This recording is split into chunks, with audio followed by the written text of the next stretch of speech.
Hi, and welcome to the channel. Today I'm going to give you my review of the Nike Pegasus Turbo 2.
Hey, if you're new to the channel, welcome. Glad to have you here. I upload new videos each week, typically about running.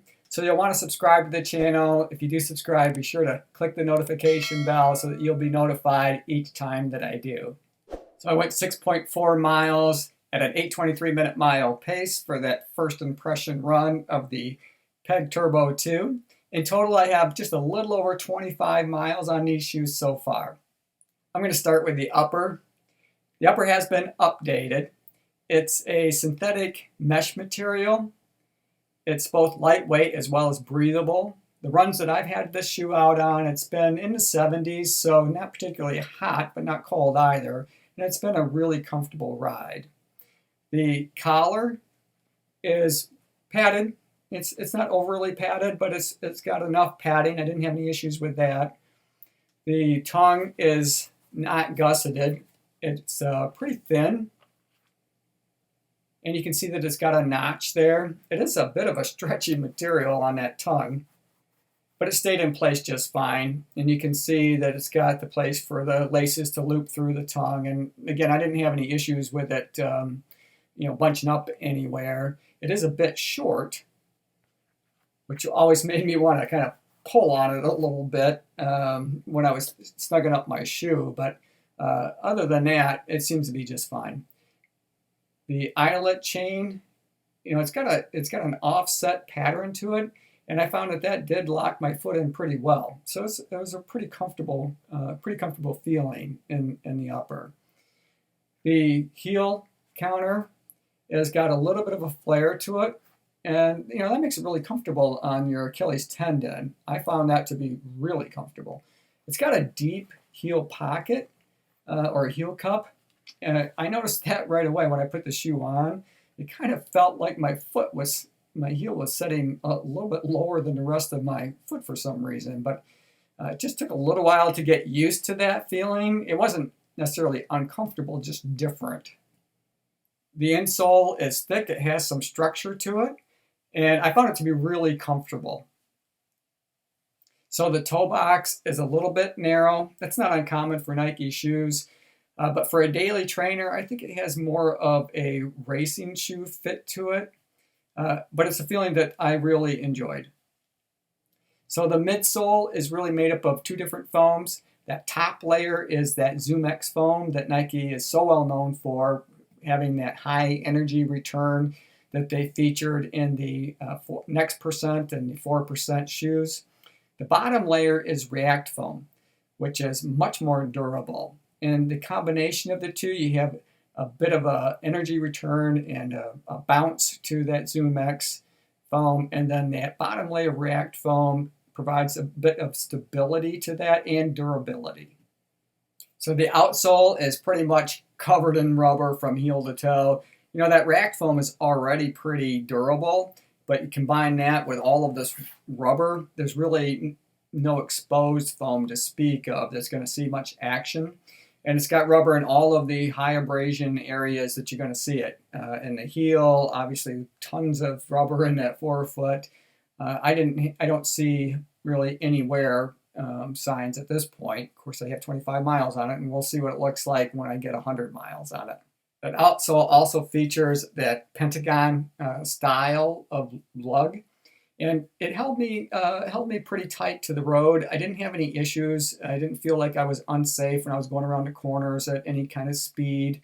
I think it did a really good job of keeping me tight to the road.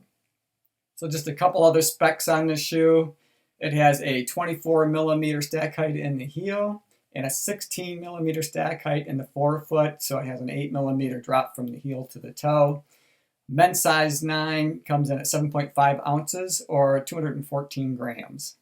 The women's has the identical stack height, both in the heel and the forefoot, with that 8 millimeter drop from heel to toe.